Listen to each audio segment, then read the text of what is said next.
President Donald Trump, right, speaks while Rep. Richard Neal, a Democrat from Massachusetts and ranking member of the House Ways and Means Committee, listens during a bipartisan meeting with members of the committee in the Roosevelt Room of the White House. President Trump told lawmakers Tuesday he was abandoning a key element of his planned $1 trillion infrastructure package, complaining that certain partnerships between the private sector and federal government simply don't work. Trump's comments, described by a House Democrat who met with Trump and confirmed by a White House official, reveal an infrastructure plan that appears to be up in the air, as White House officials have struggled to decide how to finance many of the projects they envision to rebuild America's roads, bridges and tunnels. Now, the administration wants to force states and localities to foot most of the bill.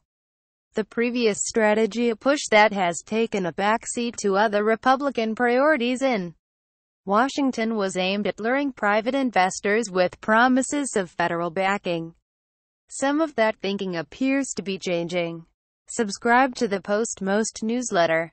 Today's most popular stories on the Washington Post. The president acknowledged the new approach during a Tuesday meeting with Democrats from the House Ways and Means Committee, who came to the White House to discuss the administration's tax code rewrites set to be unveiled on Wednesday. During the meeting, Trump emphatically rejected what everybody assumed was his position relative to financing infrastructure, said Rep. Brian Higgins, DNY, who attended and asked Trump about the proposal. He dismissed it categorically and said it doesn't work. A White House official said there are legitimate questions about a public-private approach to revamping the nation's infrastructure. The official said that while the administration has researched such approaches, they are certainly not the silver bullet for all of our nation's infrastructure problems, and we will continue to consider all viable options. Trump campaigned on a pledge to lead a massive rebuilding effort that would rely on private sector funding to overhaul the nation's crumbling infrastructure. His administration talked up the concept in which private investors would underwrite projects in exchange for a share in future profits in the budget it rolled out in May. Working with states, local governments and private industry, we will ensure that these new federal funds are matched by significant additional dollars for maximum efficiency and accountability, he said in a June speech on infrastructure. But the effort has floundered as Republicans in Washington have turned to other priorities, including the drive to overhaul Obamacare, which met another defeat on Tuesday, and spearheading a tax code rewrite, which they have been working on for several months. Some Democrats pronounced themselves eager to work with Trump on an infrastructure initiative, which could have meant a bipartisan breakthrough of sorts. At the meeting Tuesday, Higgins said Trump indicated the administration instead would seek to pay for infrastructure upgrades through direct federal spending, either by paying for projects with new tax revenue or taking on new debt. Such an approach would likely limit the scope of the initiative to a fraction of what the president has previously described. For example, Trump officials and lawmakers from both parties have discussed ways to get a magnified bang for each federal buck by extending loan guarantees and lines of credit to private builders.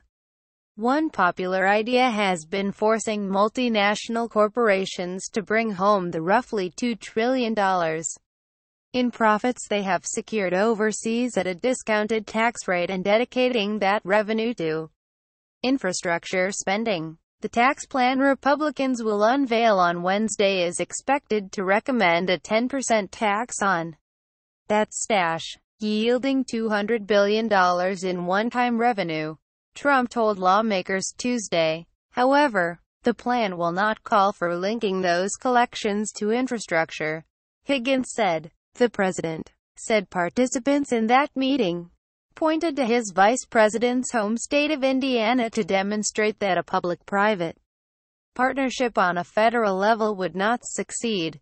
Originally, the administration had described a sweeping plan that would have seen only $200 billion of the $1 trillion goal come from federal coffers. In 2014, for example, then-Gov. Mike Pence arranged a deal with Isolux Corson, a Spanish construction firm, to extend a stretch of interstate in the southern part of the state. But the firm, despite offering the lowest bid, had never undertaken a road project in the United States, and it quickly fell behind schedule. The state dissolved its partnership with the company in June and will now issue public debt to finish the roughly 40% that remains incomplete.